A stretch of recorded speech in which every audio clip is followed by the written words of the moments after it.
Don't drop the ball on your own life. I want you to go home tonight and really look at your surroundings. Don't just look at your walls. Look through them. Look at what you call your expensive junk, and try to see it for what it truly is. It isn't a trophy of your hard work. It's a barrier between you and the person you actually want to be. We spend our entire lives building a collection, thinking that the more we gather, the closer we get to the dream.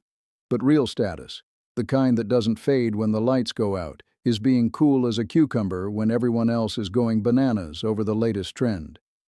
We are standing at a unique moment in history as the United States approaches its 250th anniversary. And yet, as we look around, only 46% of us believe that everyone in this country actually has the opportunity to achieve the American dream.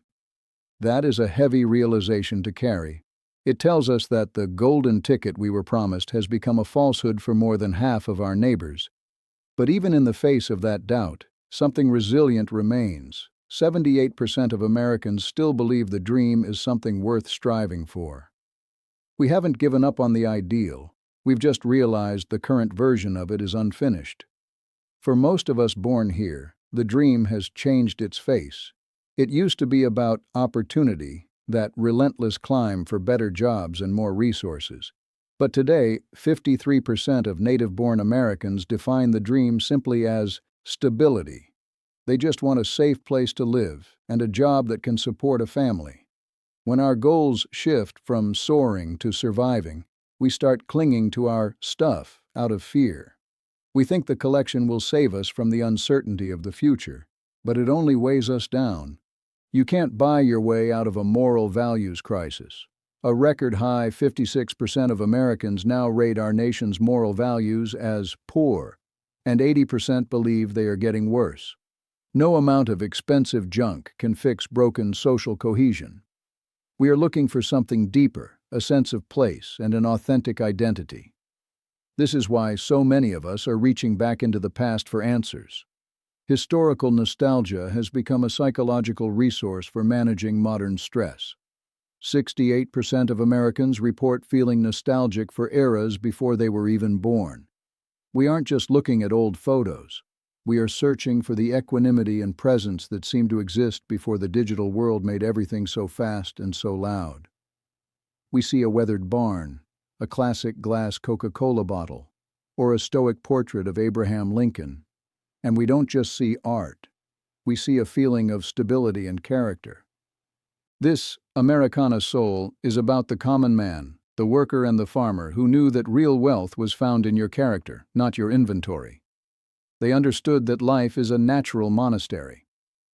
In this monastery, the challenges we face, the financial hits, the aging process, even the loss of our roles, are not failures. They are a spiritual path. In my years, I've learned about spiritualizing diminishments. It's a way of saying that the things we lose as we get older are actually nature's way of stripping away the false securities that distract us from our spirit. When you lose a job or your health shifts, it's a fierce grace. It's a blessing of obstacles that forces you to stop doing and start being. It's an invitation to find your big mind and your big heart. We are currently caught in a stability trap. We think we need the degree, the title, and the collection to be safe. But a degree is just knowledge. It isn't wisdom. Wisdom is the ability to grasp human nature in all its complexity and to see through the illusions of what society calls success.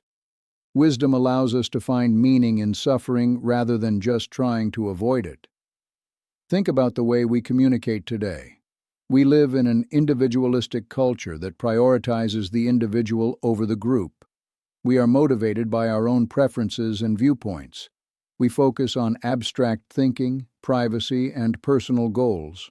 But this focus often leads to a spirituality of dwelling, where we get rooted in our material achievements rather than a spirituality of seeking that leads us toward a true journey of the soul.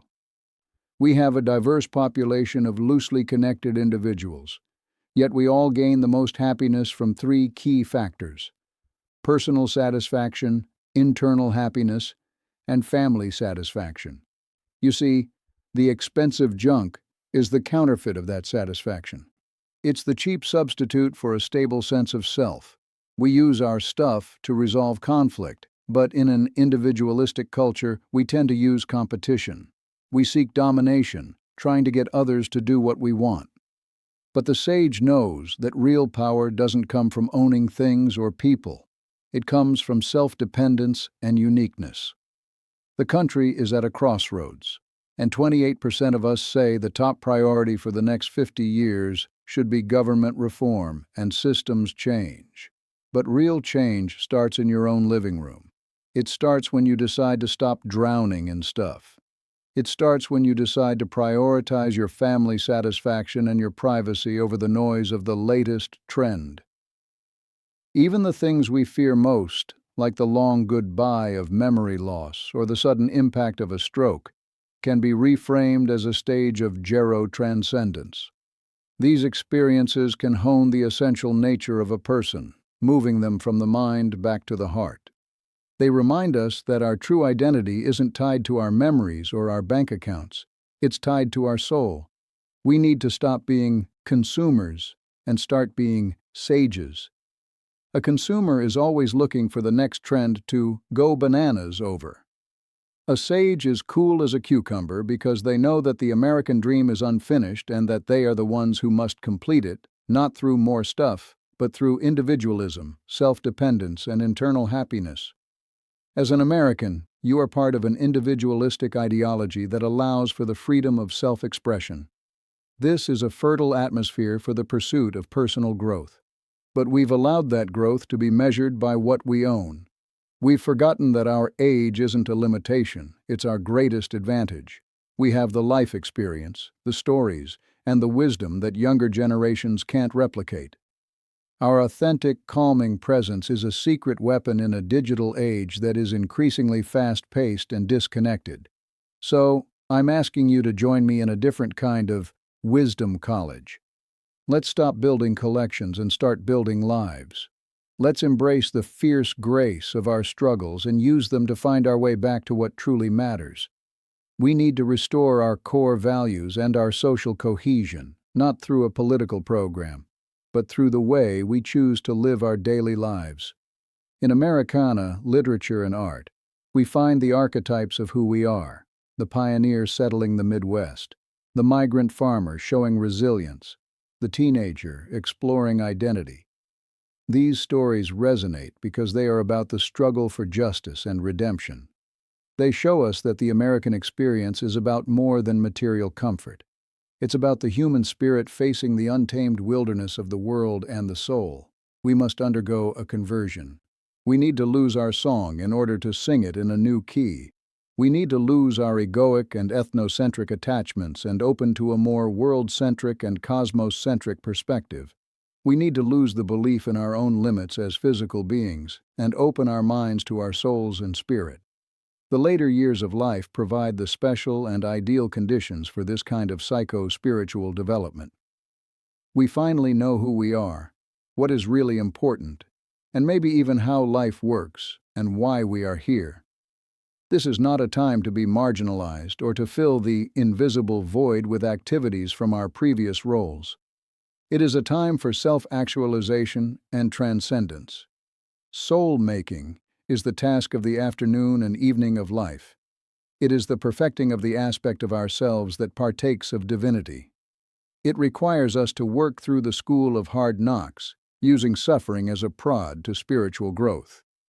The purpose of pain is to rouse us from the illusion of our separate, form-based ego identities and awaken the true spiritual being within. Think about individualism again. It focuses on the uniqueness of the person. But when we get caught in the success trap, our uniqueness is buried under a pile of expensive junk that makes us look like everyone else. We try to prove our status by following the same trends, but real status is the courage to be yourself. It's the ability to challenge social norms and be creative without needing the approval of the crowd. We are a diverse population of different races, ethnicities, and cultures.